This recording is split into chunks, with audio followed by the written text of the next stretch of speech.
Hello friends, I'm George, the nice medic gentleman. My experience with Armaf fragrances lately has been a mixed bag. Some of the fragrances that I've tried from them lately, like the Odyssey Aqua and the Odyssey Tyrant, turn out to be complete disappointments, while others like Signature Night and Radical Brown turn out to be a very solid cheapies. So I was curious about my next acquisition of an Armaf fragrances. In this case, it's the Armaf Hunter Killer.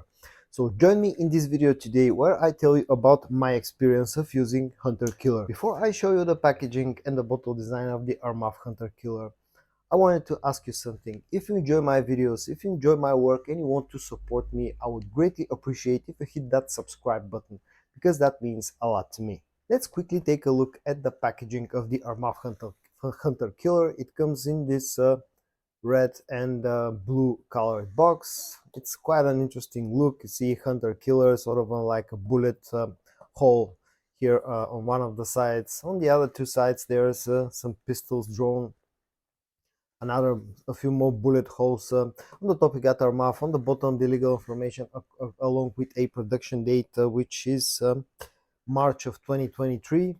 Quite an interesting look to say the least of the box itself. And then this is how the actual bottle looks. Now before I acquired the Hunter Killer, I thought that forever the ugliest bottle in my collection, that title will belong to the Al Haramain Detour Noir, but boy was I mistaken. I think this takes the crown when it comes to the ugliest bottle in my collection. The note breakdown of the Hunter Killer has the following notes. The top notes are cinnamon, green apple, nutmeg, pepper, and saffron. The middle notes are jasmine, lavender, and patchouli, and the base notes are amber, vanilla, tobacco, and vetiver. Now, this may sound familiar to you, and I'll tell you why in a minute. Let me show you the sprayer in action, which is actually quite a nice sprayer, very nice sprayer. And I'll tell you what I pick up from this fragrance. Now, the opening to my nose is dominated by the cinnamon note, which a few other notes keep company to the cinnamon note. I definitely pick up a touch of that green apple. It's not a sweet type of green apple, but it's a green apple there for sure. I pick up a slight sort of a spiciness from the pepper note, and also the saffron note is definitely there for sure. Also in the opening of this fragrance, I pick up a touch of vanilla as well. But all in all, it's quite balanced between the cinnamon, although the cinnamon is a bit overwhelming on the opening, but the other notes like green apple, like the vanilla, like the saffron are nicely balanced. Now, once this fragrance starts to dry down, that cinnamon note starts to fade away a little bit. The vanilla starts to come through a lot stronger. The amber note starts to come up a lot stronger. Also, I can definitely pick up the tobacco note in this fragrance for sure.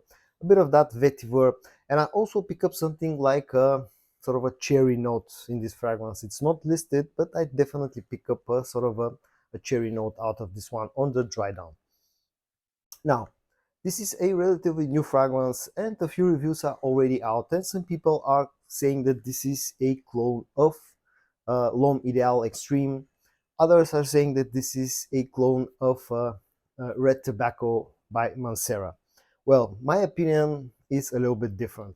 Yes, if you look at the note breakdown, it's very similar to Red Tobacco by Mancera, but this I don't think is a straight up clone of Red Tobacco.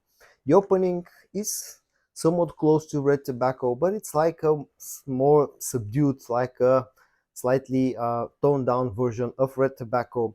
On the dry down, because of that cherry note that I pick up, it's somewhat similar to L'Homme Ideal Extreme as well, but I don't think this is a straight up clone of neither of those two fragrances. I think Armaf did something that they do sometimes, you know, taking up a few different DNAs, mixing them up together, and coming up with an interesting and unique scent at the end.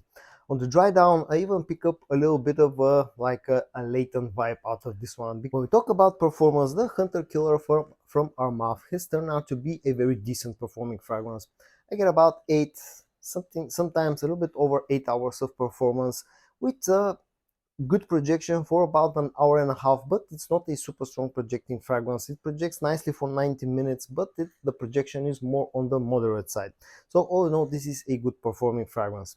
When we talk about versatility, this is definitely orientated more towards cold weather usage, but you can definitely wear this one in warm weather as well, as long as you don't overspray.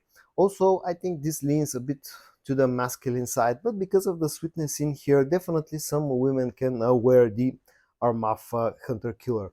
When we talk about pricing, I paid the equivalent of about $35 to get Armaf Hunter Killer. And at the end, my final thoughts about the Armaf Hunter Killer.